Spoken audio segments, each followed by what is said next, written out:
여러분 반갑습니다. 오늘도 새벽 돌베개에 나오신 모든 성도님들을 주님의 이름으로 환영합니다. 주님의 은혜로 우리 모두가 또 새롭게 한 주를 시작하게 되었는데요. 오늘도 디모데전서 또 마지막 부분 함께 묵상하고 또 이 말씀으로 이 한 주도 잘 시작하는 우리 모두가 되기를 바랍니다. 오늘 우리에게 주시는 하나님의 말씀은 디모데전서 6장 11절로 14절까지의 말씀입니다. 하나님의 사람이여, 그대는 이 악한 것들을 피하십시오. 의와 경건과 믿음과 사랑과 인내와 온유를 쫓으십시오. 믿음의 선한 싸움을 싸우십시오. 영생을 얻으십시오. 하나님께서는 영생을 얻게 하시려고 그대를 부르셨고, 또 그대는 많은 증인들 앞에서 훌륭하게 신앙을 고백하였습니다. 나는 만물에게 생명을 주시는 하나님 앞과 본디오 빌라도에게 훌륭하게 증언하신 그리스도 예수 앞에서 그대에게 명령합니다. 그대는 우리 주 예수 그리스도께서 나타나실 때까지 그 계명을 지켜서 흠도 없고 책망받을 것도 없는 사람이 되십시오. 아멘. 오늘은 디모데전서 6장의 말씀을 갖고 경계하여 경건하고 경고는 기억하라. 경계하여 경건하고 경고는 기억하라. 이런 제목으로 함께 하나님 말씀을 나누도록 하겠습니다. 오늘 본문은 디모데전서의 마지막 단락에 해당이 됩니다. 여기서 사도 바울은 디모데에게 바른 삶과 또 바른 사역에 관한 권면을 하고 조금은 특이하게도 교회 내에 있는 부자인 성도들을 대상으로 어떻게 사역을 해야 하는지를 권면해 줍니다. 가장 먼저 사도 바울은 목회자인 디모데를 향해 구체적인 권면의 내용을 전합니다. 그 내용을 동사들만 취합하여서 말하자면 피하고 추구하고 싸우며 취하라 라고 말할 수 있습니다. 디모데는 피하라고 하는 권면을 받습니다. 목회자인 디모데는 우리가 지금껏 함께 묵상해 온 것처럼 에베소 교회 안에서 벌어지고 있는 여러 문제들을 풀어가야 할 위치에 있습니다. 그러나 동시에 그는 그 문제에 휩쓸릴 수도 있는 것이지요. 마치 범죄 영화에서 마약 사범을 잡으려다가 형사가 마약에 중독되는 그런 내용처럼 에베소 교회의 거짓 교훈과 또 거짓 가르침을 해결하려다가 이에 물들 수도 있기에 이것을 경계하라고 하는 것입니다. 거짓 교사의 교만과 아집에 빠지지 않도록 그렇게 주의하라고 하는 것이지요. 그리고 특별히 어제 말씀의 주제였던 돈을 사랑하는 일이 없도록 특별히 더욱 조심해야 합니다.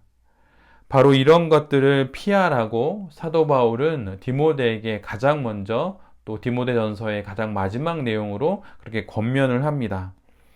그리고 두 번째는 이와 반대로 추구하라고 권면합니다. 디모데가 한 명의 그리스도인이요 또한 목회자로서 추구해야 할 것을 바울은 이렇게 열거합니다. 여러 가지 신앙적인 내용을 추구하라고 하는데 그 내용은 다음과 같아요. 의와 경건과 믿음과 사랑과 인내와 온유를 추구하라고 말을 합니다. 성경이 말하는 의는 하나님과의 관계에 충실한 것을 말합니다.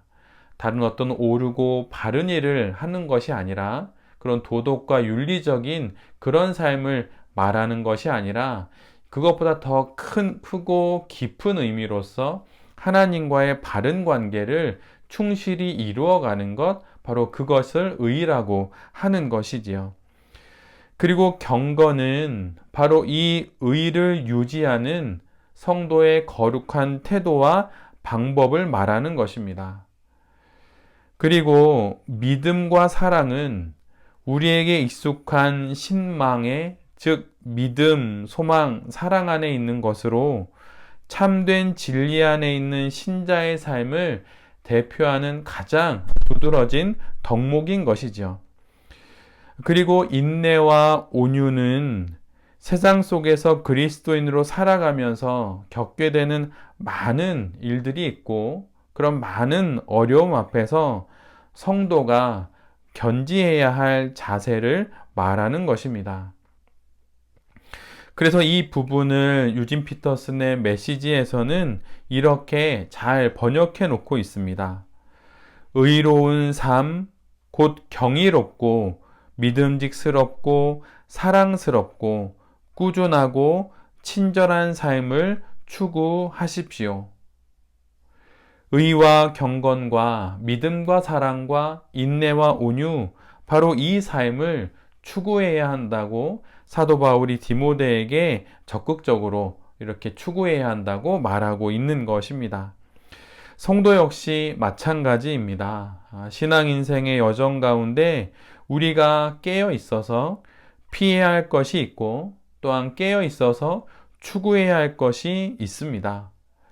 지금 마땅히 멀리할 것을 멀리하면서 당연히 가까이 할 것들을 가까이 하며 살아가고 있는지 우리 자신을 잘 돌아보는 그런 우리 모두가 될 수 있기를 간절히 바랍니다.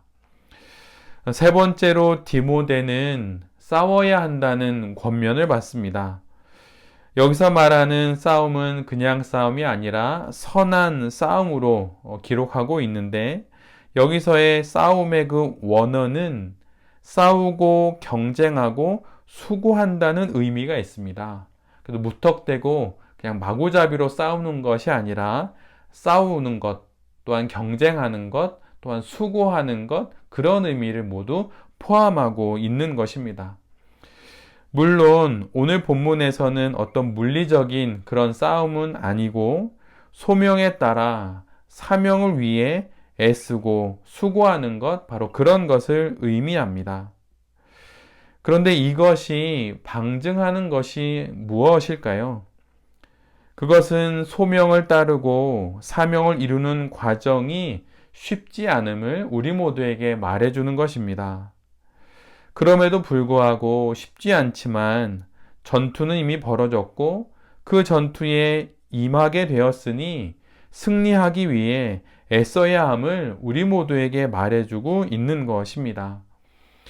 맡은 자에게 요청되는 것이 충성이라고 하는 고린도전서 4장 2절의 말씀처럼 그렇게 믿음의 선한 싸움에 참전하게 되었다면 혼신의 힘을 기울여야 한다는 것을 사도 바울이 디모데에게 말하고 있는 것입니다. 이처럼 우리도 이 땅의 성도로 살아가면서 믿음의 선한 싸움에 참여하고 있는 것이고, 그러기에 우리도 그 싸움에 승리하기 위해 최선을 다해야 하는 것입니다. 나태와 게으름으로 빈둥빈둥 어제와 같은 오늘을 살고 그렇게 매일을 살아가고 있는 것은 아닌지 한번 돌아보면서 오늘 사도 바울이 디모데에게 하는 이 권면을 나를 향한 권면으로 받아들이고 믿음의 선한 싸움을 위해 깨어서 살아가는 우리 모두가 되어야 할 것입니다. 마지막 네 번째로 디모데는 영원한 생명을 취해야 한다는 그런 권면을 받습니다. 피하고 추구하고 싸운 그 결과가 무엇일까요? 그것은 바로 영원한 생명입니다.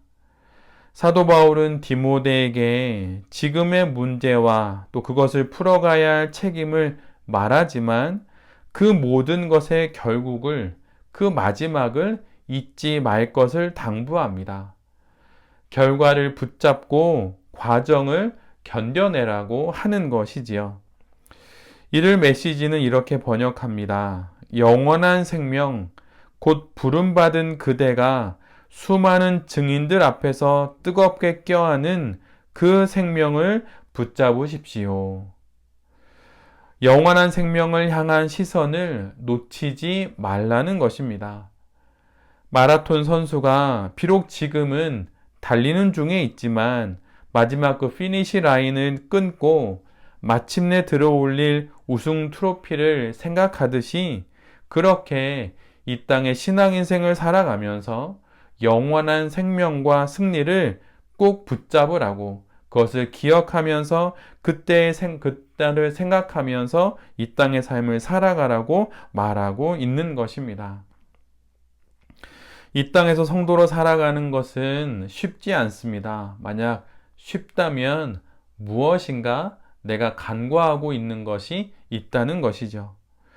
성도의 믿음의 선한 싸움은 쉽지 않습니다. 그러나 이미 신앙 인생은 시작되었고 그 인생 가운데 수많은 사건과 사연들이 마치 전투와 전쟁처럼 우리에게 일어나고 있습니다. 그렇다면 그 전투와 전쟁에서 싸워 이기는 것만이 우리의 유일한 목표인 것이죠. 지기 위해 전쟁에 나가는 군사는 없고 패배하기 위해 작전을 계획하는 장군은 없는 법입니다. 이처럼 믿음의 선한 싸움에 참전하게 되었으니 우리도 이기기 위해 모든 노력을 기울여야 하고 이기기를 소망하면서 디모데처럼 임해야 하는 것입니다. 그리고 마침내 우리는 이 신앙 인생에서 승리하게 될 것입니다. 왜냐하면 이미 예수님께서 승리를 거두신 전쟁이기 때문입니다. 이미 전투는 이긴 것과 같고 이미 전쟁은 그 승전보를 울린 것과 같은 것입니다. 이 승리를 바라보는 안목이 바로 믿음인 것이죠. 믿음의 선한 싸움을 포기하지 않고 신앙 인생으로 살아내고 이겨내어서 마침내 하나님이 주시는 그 영원한 승리를 붙잡게 되는 새벽 돌베개의 모든 성도님들과 또한 이 말씀을 전하는 제 자신이 될 수 있기를 간절히 기도합니다.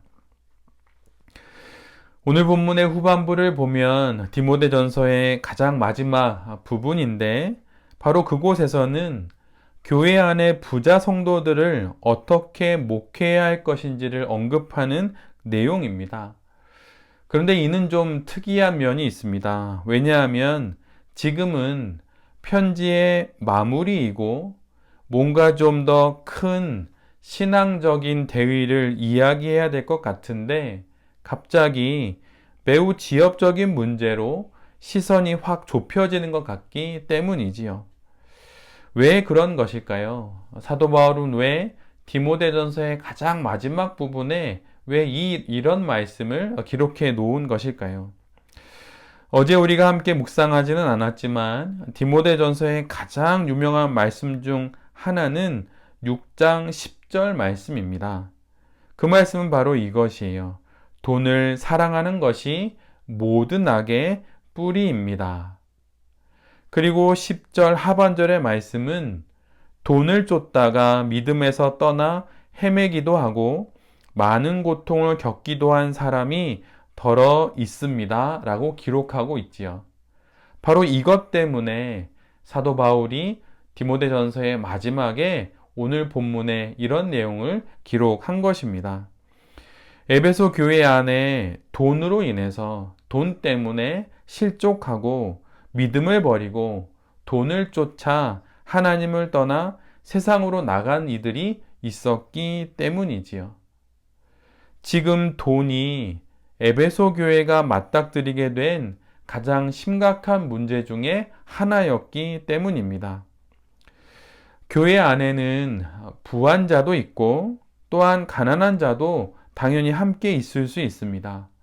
이는 건강한 자와 병든 자가 함께 교회에 있고 많이 배운 자와 배움이 짧은 자가 함께 있는 것처럼 매우 자연스러운 일입니다. 각 성도들이 어떤 상황에 있든 그 처해 있는 자리에서 더 좋은 그리스도인이 되기 위해 애쓰면 되는 것이지요. 그런데 그 중에 오늘 본문은 교회 안에 부한 자가 무엇을 조심해야 하는지를 이야기합니다.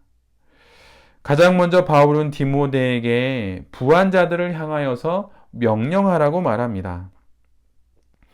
대부분의 한글 번역본에서는 동일하게 명령하라고 기록을 하는데 이 말은 정말 엄중하게 명령하라는 그런 뜻이겠지요. 그런데 영어 번역본에서는 이를 좀 더 강한 의미로 경고한다 라고 기록합니다. 노란색 워닝 사인처럼 그렇게 느낌표를 붙여서 주저하지 말고 경고하고 견책하라는 것이죠. 성도의 재물의 많고 적음과 지위의 높고 낮음을 보지 말고 목회자로서 마땅히 그 성도에게 명해야 할 그 말씀을 전하라는 것입니다. 그 내용은 다음과 같아요. 그 첫 번째 내용은 교만하지 않도록 경고해야 합니다. 어떤 이는 돈을 연장된 신체라고 말합니다.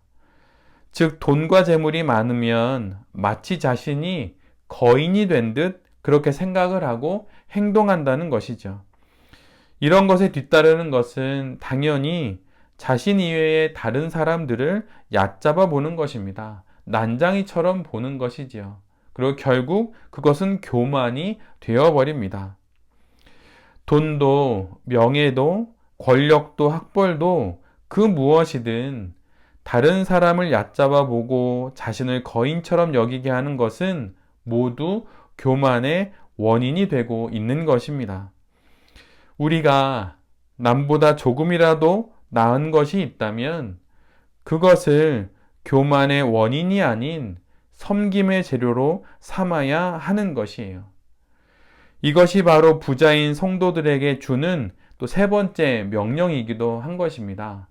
자신이 가지고 있는 그 돈으로 섬김의 재료로 삼아 그렇게 많은 이들을 섬기라고 하는 것을 세 번째 명령으로 사도 바울이 디모데를 통해 부한 성도들에게 전하는 것이지요.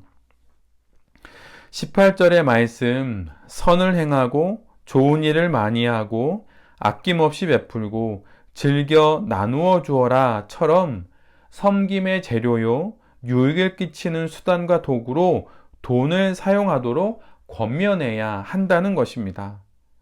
이것이 그가 돈의 종이 아닌 하나님의 종이라는 증거가 되는 것이지요.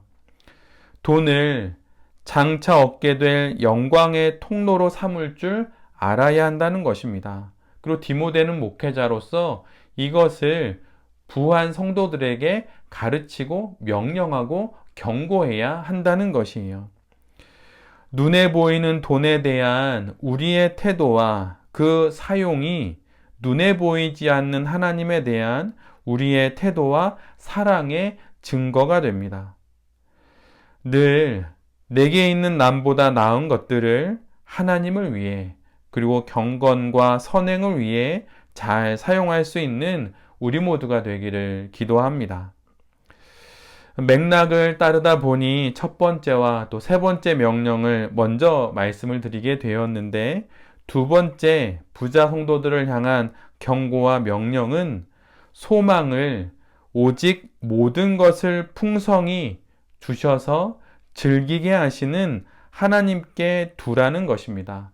바로 이 명령을 하라는 것이죠. 수단과 도구로서의 돈에 대한 관심이 지나쳐서 돈이 목표가 되고 목적이 되는 순간 일어나는 현상은 무엇일까요? 그것은 아이러니하게도 이제 내가 돈의 주인이 아니라 돈이 나의 주인이 되는 것입니다. 주객이 전도된 것이지요. 말 그대로 주인이 객이 되고 객이 주인이 된 꼴입니다. 인생의 안전과 또한 행복과 만족에 대한 소망을 돈에다 두는 순간 이런 일들이 일어나게 되는 것이에요. 그러나 이것은 코끝에 호흡이 있는 동안 뿐입니다. 돈으로 화려한 집은 살 수 있지만 화목한 가정은 살 수 없습니다. 돈으로 하룻밤의 쾌락은 살 수 있지만 행복한 인생을 살 수는 없습니다. 돈으로 수천만 원 하는 침대는 살 수 있지만 또한 평안한 잠은 살 수 없는 것이지요. 이런 돈의 한계를 알고 그 돈에 소망을 두지 않도록 그렇게 경고하라고 사도 바울은 디모데에게 명령하고 있는 것입니다. 성도의 소망은 돈에 있지 않습니다. 우리의 소망은 오직 하나님께 있습니다. 이것을 알고 사는 것이 이 땅에서 가장 부한 자로 살아가는 것입니다. 이러한 명령들을 에베소 교회 안에 있는 부한 성도들에게 함으로 말미암아 그들이 거룩한 성도의 길을 걸어갈 수 있도록 사도 바울이 디모데에게 명령하고 있는 것이지요. 우리 모두도 지금 내게 허락하신, 내게 주신 재물과 돈을 어떻게 사용하고 있는지 한번 돌아보면서 오늘 주시는 돈에 대한 명령을 나를 향한 하나님의 명령으로 받고 우리에게 주신 재물을 하나님의 영광을 위해, 영원한 나라를 위해 잘 사용하는 우리 모두가 될 수 있기를 간절히 바랍니다. 경계해야 할 것을 경계하고 경건을 따라가는 삶이 성도의 삶입니다. 피해야 할 것을 피하고 추구할 것을 추구하며 싸울 것에 맞서고 영원을 붙잡는 것이 바로 성도의 인생입니다. 이것이 복인 것이죠. 이러한 삶을 살아가는 우리 모두가 되기를 기도합니다. 또한 우리의 형편 중 남보다 조금이라도 나은 것들이 있다면 그것은 감사의 제목이며 섬김의 재료이며 또한 조심해야 할 대상입니다.